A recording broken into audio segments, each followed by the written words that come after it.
ഉമ്മ ഒന്നും മടക്കി വെച്ചിട്ടില്ല, എണീച്ച് പോയിക്കുന്നോളൂ. എന്താ ഉമ്മ? ആ പറയേ ഉമ്മ, എനിക്കൊരു കാര്യം പറയാനുണ്ട്. ഈ എന്താച്ചാ പറയുന്നുണ്ടോ? എനിക്കിവിടെ കുറെ പണിയുണ്ട്. രാവിലെ തന്നെ നിൽക്കാൻ വേണം. എൻ്റെ കൂട്ടുകാർക്ക് ഒക്കെ ഫോണുണ്ടോ? എനിക്കും ഫോൺ വേണം. ആ, എൻ്റെ ഉരുണ്ടുകളി കണ്ടപ്പോഴേ എനിക്ക് തോന്നിയിരിക്കുന്നത് ഇതന്നെയായിരിക്കും കാര്യമാണ്. എനിക്കും ഫോൺ വേണം. എനിക്കൊന്നും വയ്യ, എന്നെ വേണേ ഉപ്പാനോട് ചോദിച്ചോട്ടോ. അപ്പം നല്ല അവസ്ഥ. ഈ അവസ്ഥയിലേ എന്നെ അങ്ങോട്ട് പോയി ചോദിച്ചോ. എനിക്ക് വേണം.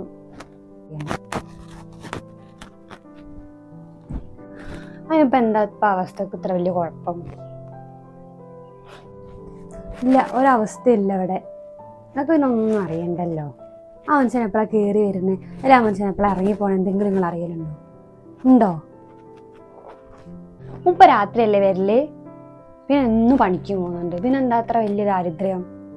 ആ, അത് രാത്രിയാ. അതെന്നൊക്കെ അറിയാം, രാത്രിയാ തിരിച്ചു വരുന്നേ.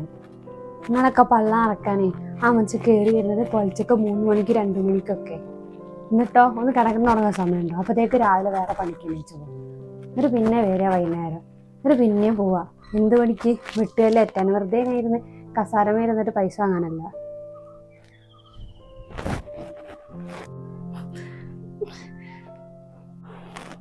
അല്ല, നിങ്ങൾക്കിപ്പോൾ ഞങ്ങൾ 2 മക്കളല്ലേ ഉള്ളൂ, അതായത് 10 മക്കളൊന്നുമില്ലല്ലോ.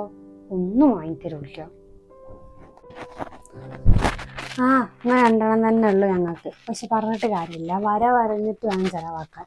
അല്ലാണ്ട് ആൾക്കാർ തുള്ളുണ്ട്, വേറെ ആ കുട്ടികൾ തുള്ളുണ്ട് വെച്ചിട്ട് നിങ്ങൾ തുള്ളാൻ നിൽക്കണ്ട കേട്ടോ. നമുക്ക് അതിന് മാത്രമുള്ളതൊന്നുമില്ല. അപ്പം അതിനനുസരിച്ച് വേണം നിൽക്കാൻ.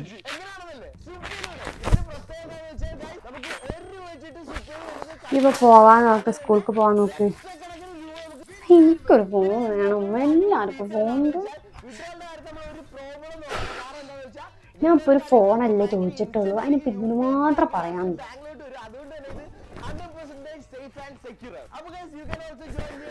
ആ മോളെ, അതിന് മാത്രം പറയാനുണ്ട്. നിങ്ങൾക്ക് ഈ രാവിലെ എണീറ്റ് വന്നിട്ട് ഉമ്മ എനിക്കൊരു ഫോണ്, ഉമ്മ എനിക്കൊരു ചെരുപ്പ്, ഉമ്മ എനിക്കൊരു ഡ്രസ്സ് പറഞ്ഞാൽ മതിയല്ലോ അല്ലേ? അവിടെ ബാക്കിയുള്ളവർ എത്ര കഷ്ടപ്പെട്ടിട്ട് അത് ചെയ്തു തരണമെന്ന് നിങ്ങൾക്ക് ചിന്തിക്കണ്ട. ഒക്കെ ഓളെ കൂട്ടുകാരിക്ക് ഫോണുണ്ട്, അപ്പം എനിക്കും ഫോൺ വേണം. അതിൻ്റെ ഉപ്പാൻ്റെ കയ്യിലുള്ള ഫോൺ നിങ്ങൾ കണ്ടിക്കണോ? അതിൻ്റെ ഡിസ്പ്ലേ വിട്ടിട്ട് അതുവരെ ആ മനുഷ്യൻ ഇതുവരെ മാറ്റിയിട്ടില്ല. എന്തുകൊണ്ടാ? ആ പൈസ നിങ്ങൾക്ക് തിന്നാൻ തരാമെന്ന് വിചാരിച്ചിട്ട്. അപ്പോൾ ഓക്കൊരു ഫോണ്. അല്ല, നമുക്ക് ചിന്തിച്ച് നോക്കിക്കണു, എത്രങ്ങാനും ഭാരമുള്ള വെട്ടുകല്ലേറ്റിട്ടാണ് നിങ്ങളെ വാപ്പ പണിക്ക് പോണത്. എന്നാൽ ഉപ്പച്ചി വരുമ്പോൾ ഉപ്പ സുഖാണോ, അല്ലെ ഇപ്പം ചായ കുടിച്ചോ, അതെന്തേലും നിങ്ങൾ ചോദിക്കാനല്ലോ? വേട്ടെ, എന്നൊക്കെ ഡ്രസ്സിന് ഡ്രസ്സ്, തിന്നാൻ ഫോൺ അറിയുമ്പോൾ ഫോണ്, അത് അറിയുമ്പോൾ ഇത്.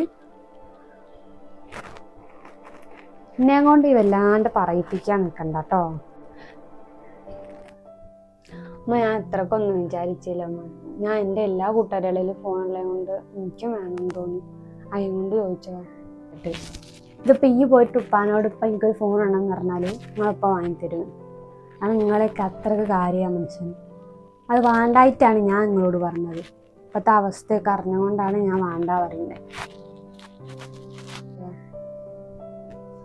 സാരല്ല, ഈ വിഷമിക്കൊന്നും വേണ്ട. തൽക്കാലം ഇപ്പോൾ ഒരു കാര്യം ചെയ്യും. ഇപ്പോൾ +1 പഠിക്കണേ, ഇനി +2 കഴിയട്ടെ. അപ്പോൾ 1 കൊല്ലം കൂടുതലുള്ള ആ 1 കൊല്ലം കഴിഞ്ഞിട്ട് എൻ്റെ കുട്ടി പിന്നെ കോളേജിലൊക്കെ പോലെ അപ്പം നമുക്ക് എന്ത് ചെയ്യുക, നല്ല ഫോണൊക്കെ വാങ്ങും. ഇപ്പം എനിക്കിപ്പോൾ തൽക്കാലം ഇവിടെ എൻ്റെ ഫോണുണ്ട്, ഉപ്പാൻ്റെ ഫോണുണ്ട്, അത് മതി. കൂട്ടുകാരികളോടൊക്കെ പറഞ്ഞാൽ മതി കോളേജിൽ പോകുമ്പോഴേ ഫോൺ ഉപയോഗിക്കുന്നത്. ചായ അടിച്ചിട്ട് പോട്ടെ. കോളേജിൽ പോകുമ്പോൾ വാങ്ങി തരില്ലേ? ഇപ്പോൾ പോവാൻ നോക്ക്, സ്കൂൾക്ക് പോകാൻ നോക്ക്. എന്നാൽ ശരി.